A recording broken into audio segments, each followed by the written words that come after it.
Yo, yo, yo, what's good, everyone? It's your boy GD, the sports actor, and let's get right into it like we always do. So this matchup this week in Week 7, this one's an important one, folks.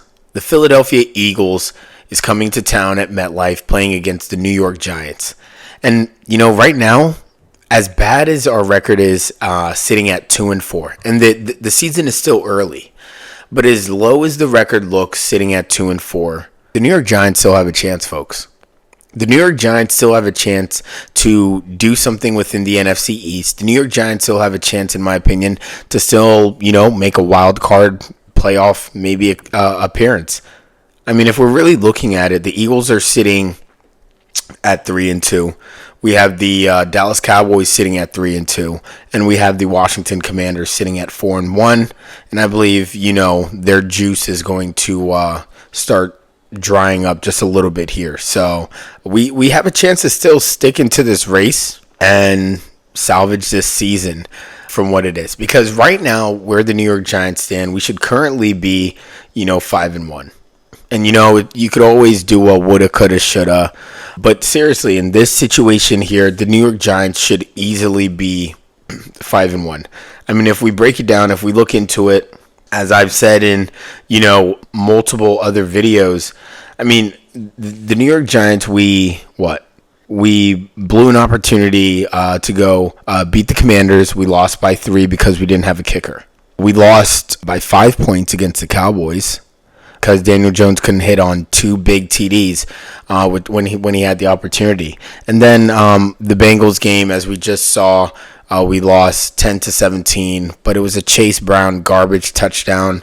So that one was really, 10-7. Should have won that game too, but we didn't.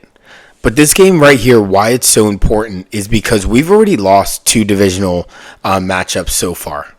We've lost against the Commanders earlier in the season, as I stated, and we lost against the Cowboys as well. If we lose a third game against another division matchup, another opponent within our same division, we're done. We're finished. And I don't see how we crawl out of a hole like that. And I don't want to see us in that situation. But the reality of the matter is, if we go 2-5 and we lost 3 division matchups already in the beginning of the season, then pack it up, start trading pieces, figure out who's going where, who's putting fries in the bag, and let's move on until next year. And at that point too, bubble wrap our stars. Let's put all the rookies in. Take Neighbors out, put Tyrone on certain minutes. But if this is the case and we can't get over this hump and beat another divisional, opponent, especially one like the Eagles, then I don't really see how we crawl out of any type of hole. I don't see how we get out of that. I really don't.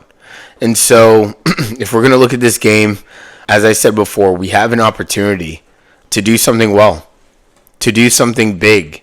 If we're looking at our injury report, we do have Malik Neighbors back, which is awesome.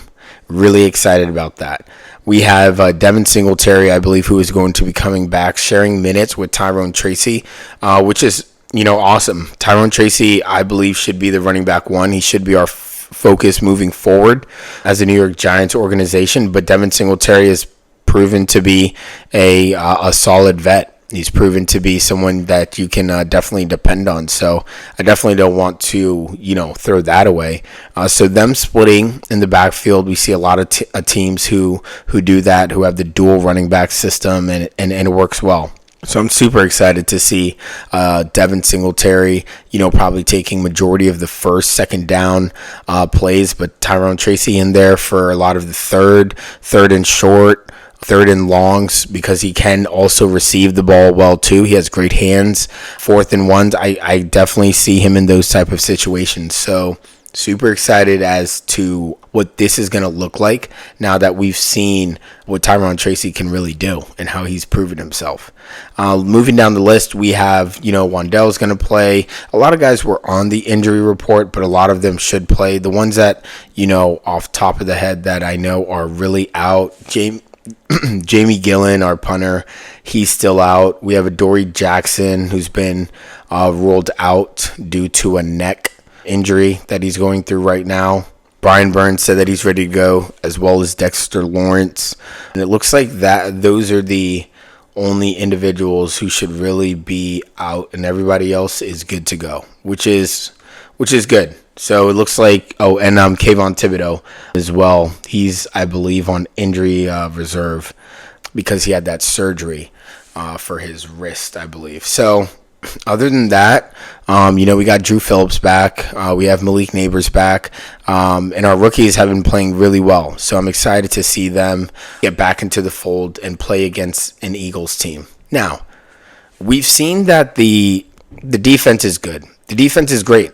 As we talked last game, the defense has proven to be a great defense since the beginning of the season. Yes, against a team like the Vikings, had a little bit of woes, but since then the defense has played very good football, keeping teams under 21 points, highest sack, percentage in the NBA. I think we have maybe 24 we might be sitting at as a team right now, but the defense is just playing so strong. And what I really love about this right now is that when you're going up against a guy like Jalen Hurts, who we've played other QBs who are similar to Jalen Hurts, we had that slight problem with the Joe Burrow scramble, which most of us didn't expect. I mean, we contained him within the pocket, collapsed the pocket very well, but once he broke out of that and hit that 43-yard run for a TD, that was a little bit shocking. We should have planned a little bit better on the defensive end, but we'll be ready this time. And like I said, we've gone up against, guys like Dak, guys like Jaden Daniels, guys who are Deshaun Watson, guys who are very mobile and like to move out of the pocket. And here we have a guy like Jalen Hurts who likes to move out of the pocket. And I'm very confident in the fact that the Giants will be able to contain Jalen Hurts very well, especially with the type of football that we've been playing. We've literally been playing really well, but a few of the things that we need to do maybe just a little bit more is creating turnovers. And a guy like Jalen Hurts is a turnover machine through interceptions, through not converting when he needs to, and we can exploit on that because as we showed with the Bengals, I believe we forced the Bengals to turn over the ball 6 times, could be 7, but I believe the number was 6. And with that turnover rate, time of possession, we hold the ball a lot longer. So that's one thing that we're going to have to do. We're going to have to create a lot more turnovers, and the defense, especially knowing what's going on with our offense and Daniel Jones and the lack thereof, the defense is definitely going to have to create turnovers, strip fumbles, interceptions, just doing anything that they can to get us a little bit closer to the opponent's side of the end zone. We can't drive 50 yards, 75-yard bomb. We can't do any of that. And so we're going to have to realize that, and the defense is going to have to do a little bit better of a job trying to push the offense of the Eagles back as far as they can every time that they can. And so that's one thing. And also just making sure that, like I stated before, we contain the QB. And we've played quite a lot of QBs that are good with their feet, that are good rushing. We've played a lot of QBs that are good in the pocket. And with what happened with Joe Burrow, I do really believe that we'll have a QB spy, whether that be Isaiah Simmons or, one of the linebackers or Drew Phillips or someone just watching and being able to contain someone like Jalen Hurts. And that's number one. So we have Jalen Hurts to worry about, and then we have Saquon Barkley, of course, to worry about. But one thing with Saquon Barkley that I do, enjoy with this game is that the fact that we started off with Saquon, okay? Saquon, when he got drafted into the league, came to the New York Giants. And the New York Giants drafted him. We drafted him high, and he was a very explosive player, and I, was a great player to watch play, and I was totally happy to back him every single time he got on the field wearing that blue. But now he wears green, so I could care less. But with Saquon Barkley, one thing that I can look forward to is the fact that when he doesn't get that first initial hole that he's trying to get into, when he doesn't get that, when the play doesn't develop maybe the way that it did in practice or the way that he would imagine that it should, with maybe a huge hole or some sliver of a hole where he could get through, Saquon tends to dance. Saquon has dancing feet to where he won't go north and south. He's moving east and west, left and right. And sometimes, most times, that ends up with Saquon in the backfield or doing something to where, he has to fight extra hard to be able to get that first down. So I think if the New York Giants with the front four, I know we have Kayvon Thibodeau out, but I do like what Azeez Ojulari was able to present with these guys. I really do think that Saquon's going to have a problem. Because as I've stated before, and I will continue to state, this defense is a top 5 defense. And the line that we have, the depth that we have with guys like Davidson, you have Chapman, you have a lot of different individuals that you can go ahead, toss in when you need to take guys like, Sexy Dexy out, Nacho out. You have pieces into, which you can, beef up your defensive line and continue the attack. And I really do like that. I like that a lot. And so I think that with what we have to do is keep Saquon contained with the front four. And it has to be about the front four, always making sure they know where Saquon is, because the secondary, they're going to have their own problems on their own hands. And that's when I'll jump to next. Guys like A.J. Brown, Devontae Smith, and don't let Goddard start going. I mean, these 3 guys are great weapons. Jalen Hurts knows how to use these guys, especially when it comes to getting him out of sticky situations. And so if the front four are doing their job and containing Saquon the way that they're supposed to, without having to rely with extra help from maybe a linebacker blitz or a safety blitz or whatever the situation might be, I really do think that we'll continue to fare well the same way that we have been all season. I mean, because the front four have been playing so well, you have guys in the secondary who can literally just pay attention to their assignment. Deonte Banks, of course, will most likely be on A.J. Brown, and I'm excited to see this matchup because, as you know, Deonte Banks has been playing great football, matching up with the best of them. And I'm really excited to see him hold A.J. Brown to a certain amount of yards. I'm also trying to see if he can improve this week and maybe hold A.J. Brown to 0 TDs. And I get it. A.J. Brown he gets paid too, as they like to say. He's a good wide receiver. He's a strong wide receiver. He's a big target.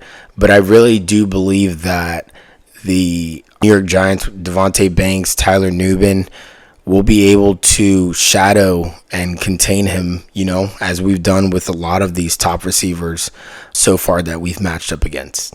You have Devontae Smith. We have some really good protection on the inside through, McFadden, Drew Phillips working the slot.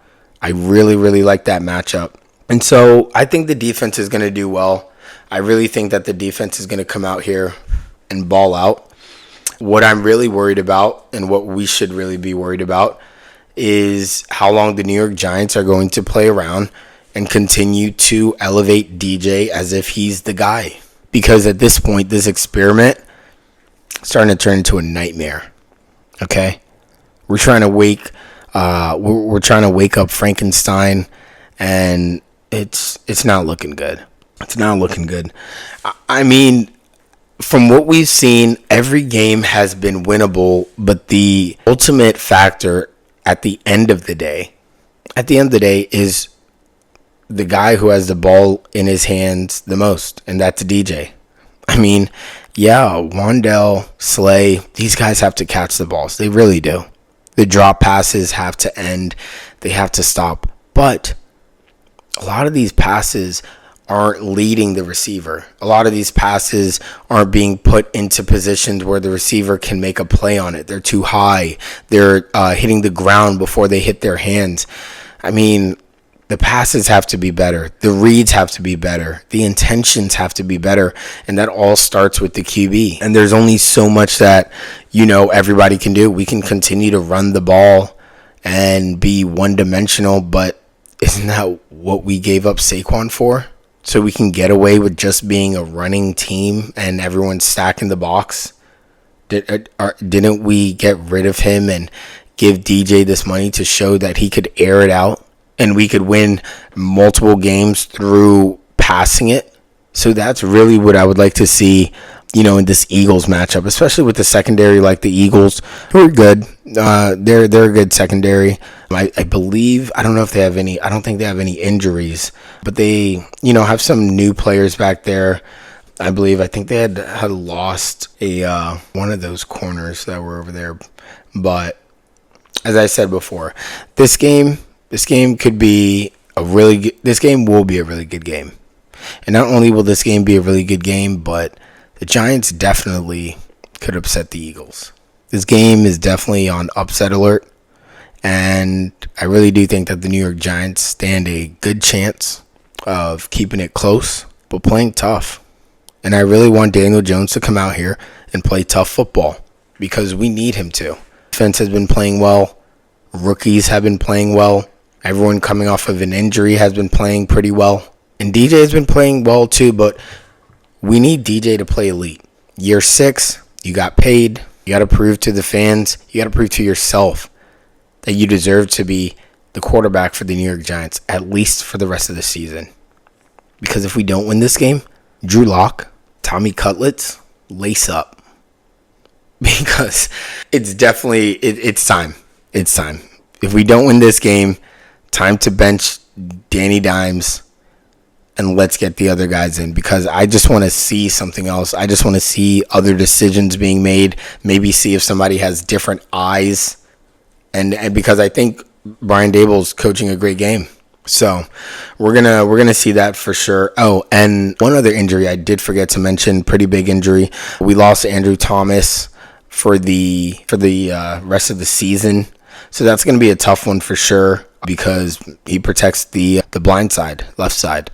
But we have Joshua Zidu, who has been practicing, who's been at every practice, who's been ready to, step it up, next man up mentality. And I really do think that he's going to come into this thing and really push and do a lot better. And we'll see a lot more improvement than, what he showed on the field last year. And he got thrown in last season very premature, so I'm going to give him a little bit of grace for that, but I definitely hope that he's ready to come in, especially against a desperate Eagles team, especially with everything that's going on in the locker room with their head coach, Saquon coming, to Philly. It's going to be a lot. But it's going to be a war, and it's going to be exciting, and, I just got my Malik Neighbors jersey, so it's going to be on. And I'm excited. Folks, and I hope you guys are too. So that's a little bit of a preview of the game. As I stated before, I definitely think that the Giants are going to upset. If you were to ask me what I think a score is going to be, it's going to be some good defense out there. So I'd like to say it's something like a 24-17, 24-21 Giants. And we're going to see Sunday, 10 a.m. Pacific Standard, 1 p.m. Eastern Standard Time. Also wanted to give a shout out to the Yankees, and also to the Yankees play today against the Guardians, and also to the Knicks. Knicks are playing their last preseason game against the Washington Wizards. We'll be covering them for sure as it gets closer to season, which is, I believe, October 22nd on a Tuesday, facing up against the Boston Celtics. So super excited. Can't wait to get, into a lot more sports, a lot more, hopefully, conversations about the Giants and what we need to continue to do to beat more teams down the line after we beat these Pigeons. So let's go Blue. Appreciate you guys for sticking around. Thanks for listening, and thanks for continuing to listen. If you have any comments, put it in the comment box. Follow, subscribe, all of that, and appreciate you guys. Let's go Blue.